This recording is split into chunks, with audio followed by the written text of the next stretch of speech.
Hey Radi8 fam, I hope you guys are doing amazing. Even though it's been a super rainy week, the sunshine will come.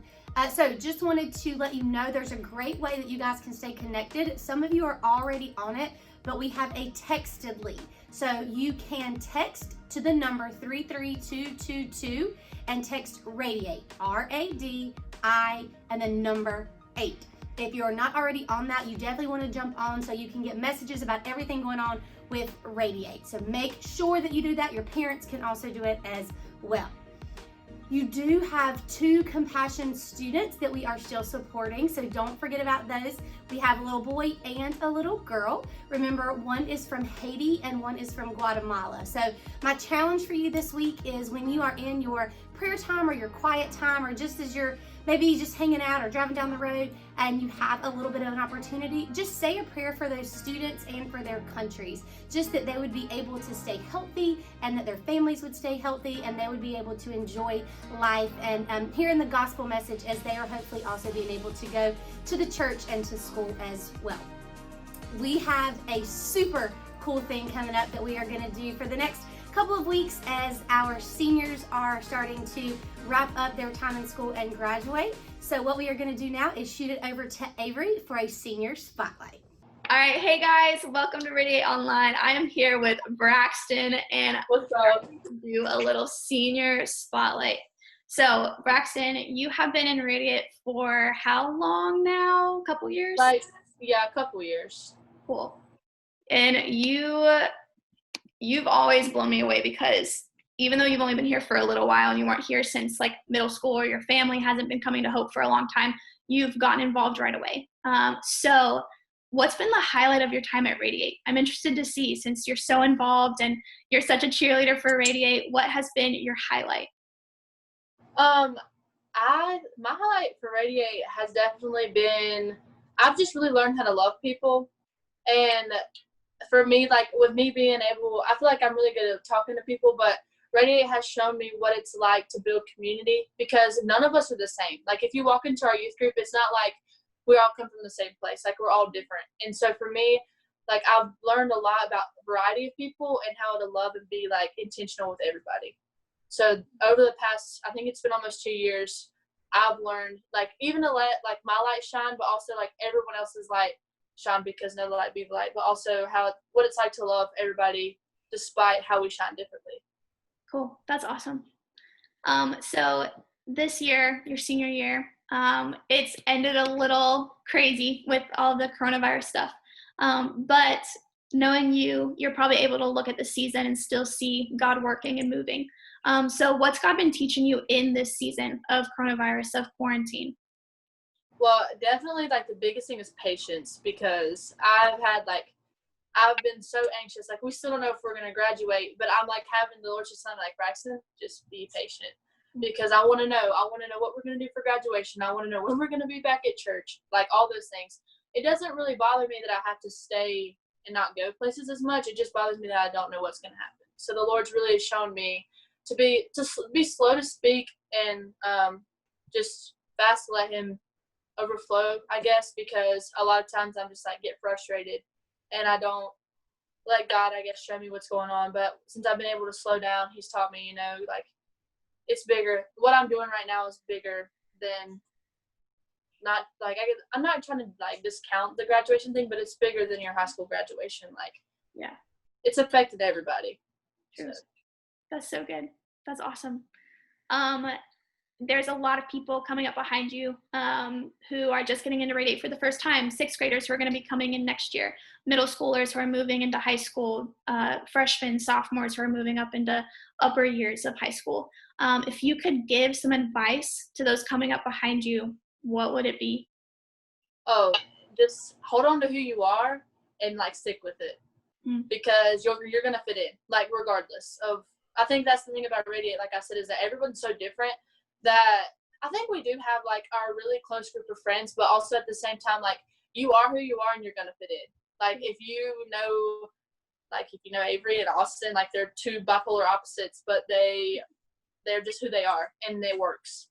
And so my advice to you, even going into high school, not just in Radi8, or going into middle school or coming into like a new season of life, a new grade, just like, be true to who you are, because that's so important. And just know that if the Lord is like in you and living within you, then who you are comes from the things that he says about you, your worth, your love, like all those things. And then you're going to see your life start to portray his fruit. And that's just something like everybody, I feel like everybody needs if they want to be successful and they want to be happy and they want to see God's work just grow within them in these next how many ever years you're going to be at church or in high school or anything like that. Yeah, that's awesome. That's so good. Thanks for sharing, Braxton. You're Guys, welcome. you heard it here. She's amazing. So much wisdom. We love you. We wish you all the best as you move on to this next season of life. Can you tell everybody where you're headed next? I'm going to Anderson University. Yes. We're so excited. All right, guys. Enjoy worship and the message. We love you guys. Bye. What is up, guys? Welcome back to our series Live, Love, Serve. We are in week number 3, where we are looking all at how Jesus lived his life in a way that he loved others. And to love as Jesus loved is really just to serve. It's to serve, to get under the needs of others and to lift them up, to make others' needs greater than your own. But before we jump into this week, I have a little bit of a confession to make to you guys. I am awful at responding to people who are hurting. That's terrible to say, I know, but I am not your person to run to whenever things get tough. Whenever things get really challenging and you just want a shoulder to lean on and cry on and somebody just to like sit there and be with you whenever it's really, really hard. You know why? Because I like to fix things. I'm a fixer. I like to try to fix people's problems. So when people come to me and they're crying and they're upset about something, my initial instinct is to literally be like, okay, you need to go fix this, this, and this, and then come back to me when you're done. I know that's terrible, but that's my initial instinct. But I do think that a lot of us probably struggle with responding well to people who are hurting, to people who are in pain, because those sorts of situations, they're just awkward. You know, we never know what the right thing to do or the right thing to say in those situations are, because none of us are perfect with dealing with those types of situations. You know, nobody responds to grief in the same way, and so sometimes that can make being that person to lean on or that shoulder to cry on, that can make that position really hard because we never know what kind of griever we're dealing with. You know what I mean? I'm sure you have people in your own life who are hurting, who are grieving, who are going through things. I mean, this situation that we're in right now with the coronavirus, we've got people who are sick, people who are dying.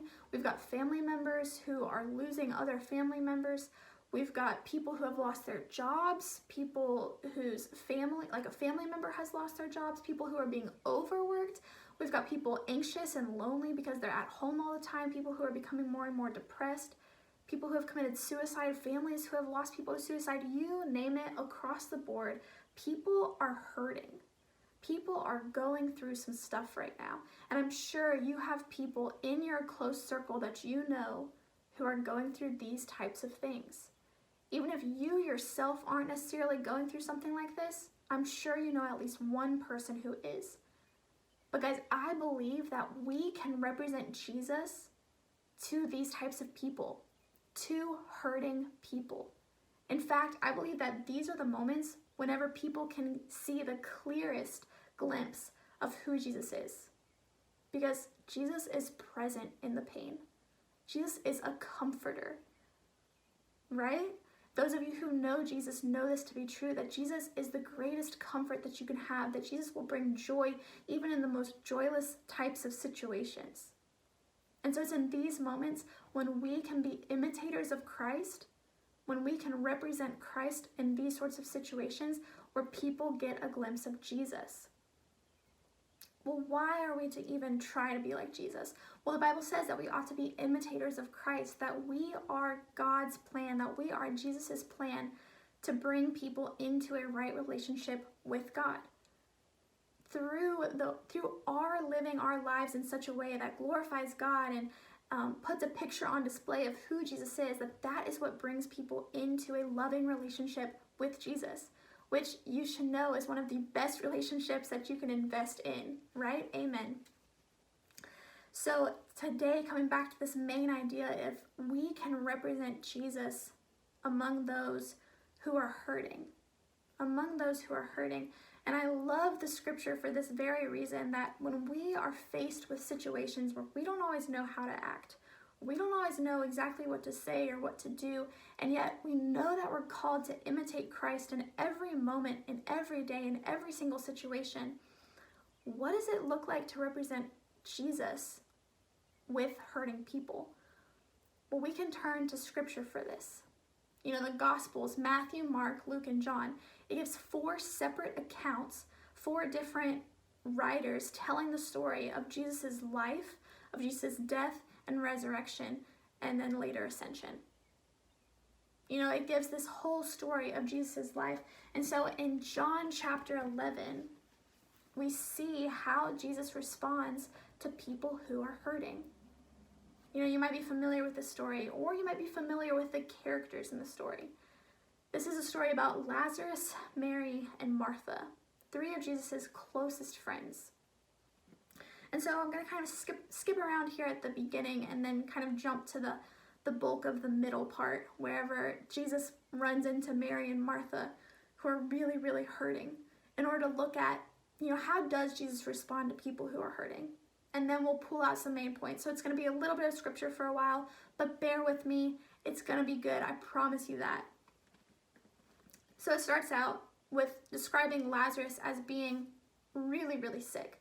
You know, Lazarus, he's dying. He's on his deathbed. He's on his way out. And Mary and Martha, they're a wreck. They're a mess. These are his sisters.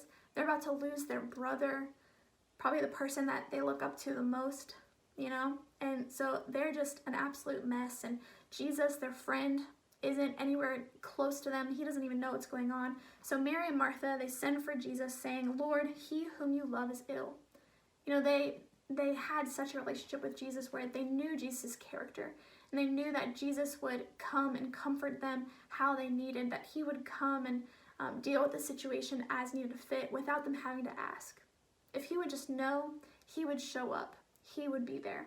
I pray that that's what somebody will eventually say about me, is that because of my character, they know that even if I just know about a situation, I'm going to show up. I'm sure you probably hope the same thing for your own life. Well, this is what Jesus said when he heard it. "This illness does not lead to death, but it is for the glory of God, so that the Son of God may be glorified through it." This doesn't lead to death. It's for the glory of God. So here we get our purpose in all of this. The purpose is that God be glorified. And isn't that a perfect picture of the whole purpose of our lives? To glorify God? Well, that's the whole picture of Jesus' life and Jesus in this situation. So we can assume that anything Jesus does beyond this point is glorifying to God. And so if we do as Jesus did in this passage, we're going to be glorifying God. So we're good. So let's keep reading and see what he does. So now Jesus loved Martha and her sister and Lazarus. Notice how he mentions each of them separately. Jesus didn't just love this family as a group, but he loved each of them as individuals. He loved each of them personally. That's going to be important. So when he heard that Lazarus was ill, he stayed 2 days longer in the place where he was. Now, when I first read this, I kind of struggled with this part because I'm thinking, okay, Jesus, here's 3 of your closest friends. 1 of them is dying. 2 of them are grieving. Why would you not want to get there right away? You know, why are you holding off? Why are you waiting to go to them and fix the situation? You know, if that were me, I would be right there trying to fix the situation. But that's not what Jesus does. Jesus waits for 2 days. But what I want to point out to you is that there's purpose in the waiting. Jesus' delays are not denials. Just because Jesus waits to go to the sisters, to go to Lazarus, and eventually, spoiler alert, raise Lazarus from the dead, there's purpose in the waiting, which we'll get to that purpose in a minute. Skip down to verse 17. Now when Jesus came, he found that Lazarus had already been in the tomb 4 days. So here's that purpose in the waiting. Remember, Jesus is all-knowing. God is all-knowing. He knows all things before they're going to happen. And so at this point, when Jesus decides to stay for 2 days longer, there's purpose in it. Jesus already knew during that time that Lazarus had died. And so when Jesus finally got there, Lazarus was dead. In fact, Lazarus was long gone. He had been gone 4 days by this point. So the ancient people, they believed that the spirit stayed by the body after somebody had died for 3 days. So by the 4th day, the spirit would be gone. The spirit would have departed, so there's definitely no bringing this person back. They're dead, they're gone. So the fact that Jesus waited until the 4th day proved that there was no reason why this man would have been able to be raised from the dead except from an act of the true one God. You see, this is what brings God the most glory. So there was purpose in the waiting period. You know, you might be in a season of waiting right now, where you're waiting for God to answer that prayer about healing that person or about healing that broken relationship. Maybe you're waiting on an answer from the Lord about something. You might be in this season of waiting. We're all caught in them at one point or another. But be encouraged that just because God's delaying on something doesn't mean that it's not going to happen. It just means that there's a greater purpose, that eventually there's going to be greater glory for God brought through the situation, and in turn a greater blessing for you. And you can count on that. Now let's keep going and get back to these responses. So now Jesus is about to run into Martha, the first sister. Bethany was near Jerusalem, about 2 miles off, and many of the Jews had come to Martha and Mary to console them concerning their brother. So when Martha heard that Jesus was coming, she went and met him, but Mary remained seated in the house. Martha said to Jesus, "Lord, if you had been here, my brother would not have died. But even now I know that whatever you ask from God, God will give you." And Jesus said to her, "Your brother will rise again." And Martha said to him, "I know that he will rise again in the resurrection on the last day." But Jesus said to her, "I am the resurrection and the life. Whoever believes in me, though he die, yet shall he live. And everyone who lives and believes in me shall never die. Do you believe this?" And she said to him, "Yes, Lord. I believe that you are the Christ, the Son of God, who is coming into the world." Now Mary comes into the picture. When she had said this, she went and called her sister Mary, saying in private, "The teacher is here and is calling for you." And when she heard it, she rose quickly and went to him. Now Jesus had not yet come into the village, but was still in the place where Martha had met him. And when the Jews who were with her in the house, consoling her, saw Mary rise quickly and go out, they followed her, supposing that she was going to the tomb to weep there. Now when Mary came to where Jesus was and saw him, she fell at his feet, saying to him, "Lord, if you had been here, my brother would not have died." And when Jesus saw her weeping, and the Jews who had come with her also weeping, he was deeply moved in his spirit and greatly troubled. And he said, "Where have you laid him?" They said to him, "Lord, come and see." And Jesus wept. So the Jews said, "See how he loved him." I think this is so interesting. And Jesus responds to each sister in a separate way, even though both Mary and Martha came to him saying the exact same thing. If you caught that, they both said, "Lord, if you had been here, my brother would not have died." But Jesus knew that they each needed something different in that moment. We'll get back to that, but let's go back and look at some of these ways that Jesus showed up and responded to people who are hurting, to Mary and Martha. Real quick, I want to give you 3 P's for responding to people who are in pain. 3 P's. Jesus was present, Jesus was paused, and Jesus was personal. Jesus was present because he showed up in the grief. You know, our instinct is to pull away, to draw back and just sort of let people deal with grief in their own way. But that's not what we see Jesus doing. Yes, Jesus waited 2 days to go, but it wasn't because he was scared of what he was going to say or how he was going to react in the situation. No, he waited because there was purpose in raising Lazarus on the 4th day. There was a greater purpose to bring God greater glory. But he still showed up and he was present with the sisters. He didn't rush on ahead, but he stayed there and he grieved with them how each one needed him to grieve with them. We see Jesus being present. You know, I think I shared a few weeks ago that my brother passed away when I was at a super young age. He was only 7 years old when he died. And so I obviously don't remember that season of life. I don't remember the days following his death. But the reason that I can share stories like this is because my parents are very open about that season of life. And so talking with my mom, she said that one of the main things she remembers from that season was in the days directly following his death, it was the people who were present in her life. You know, sure, there were a lot of people bringing them meals and cleaning the house and doing their laundry, but those people, they would come, do the task, and then leave. As sort of like, I'm going to help you in this way, but I'm not going to stay and get in the messiness of all of the grief. But what my mom really remembers is those people who were with them every moment of every day. The people who were truly present with them in those moments. The people who were with them every second, even so far as they would sleep on the floor at night whenever the grief would really set in those darkest hours. You know, while my parents were running around trying to get funeral things set up, these were the people who would watch me during the day so that they wouldn't have to deal with a crying baby. You know, these are these people who were truly present. They didn't shy away from all of the pain and the messiness, but they were right there in it. Jesus does the same with the sisters. Jesus was present. Jesus was paused. You know, he put fixing the situation on pause. He didn't rush ahead just to immediately raise Lazarus from the dead, but he stopped for the sisters. He stopped to meet them where they were at. Jesus also, at the beginning of this passage, he's about to leave and he tells the disciples that they're going to go back, and the disciples say to him, "Rabbi, the Jews were just now seeking to stone you, and are you going there again?" Remember from last week that Jesus had to flee Judea to go to Galilee because it was dangerous for him to stay there with all of the Pharisees there.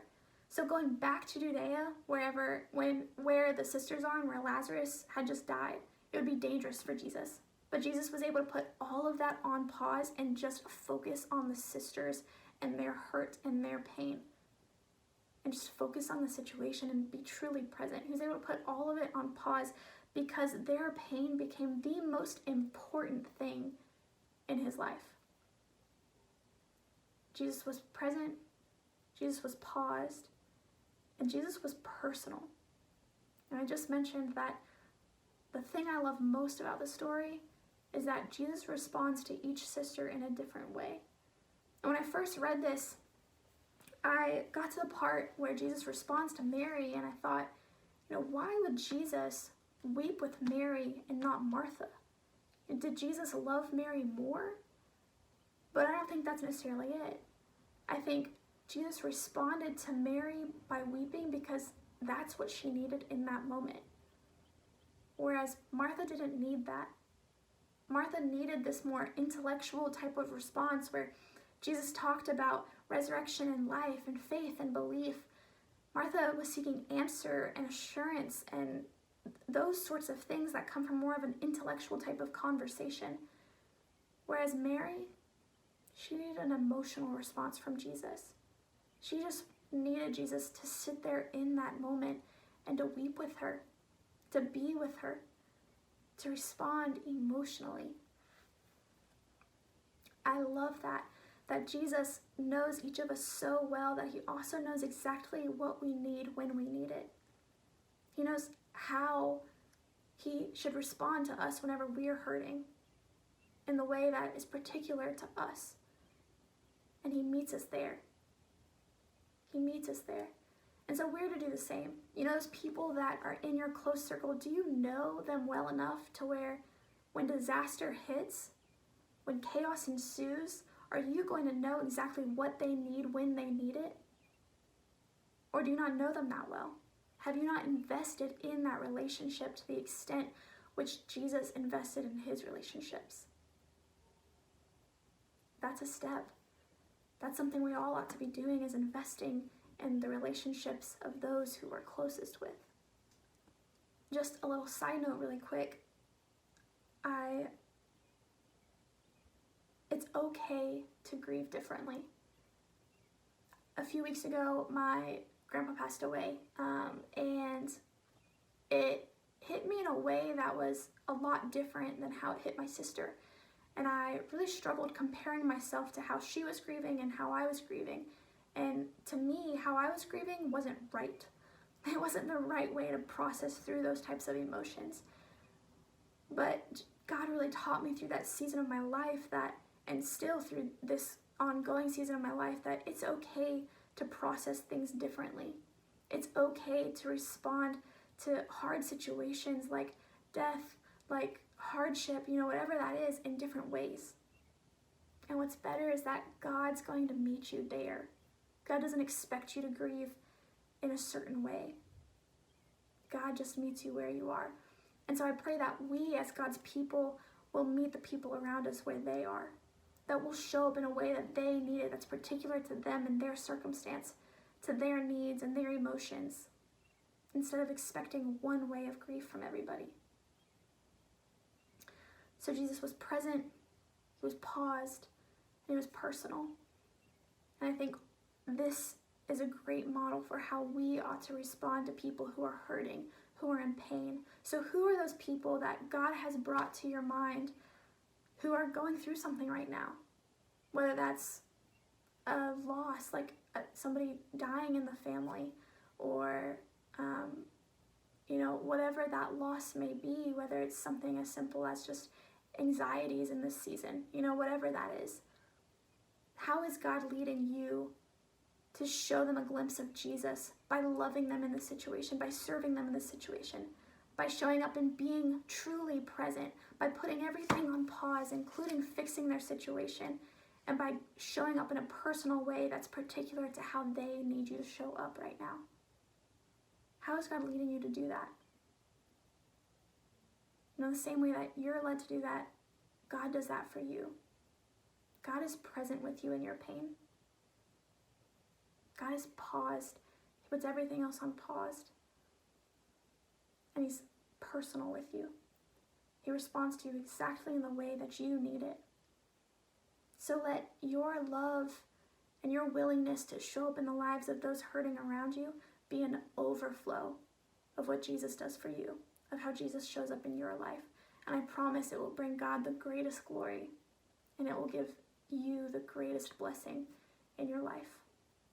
As always, I love you, and I hope you have a great rest of your week, Radi8. Bye.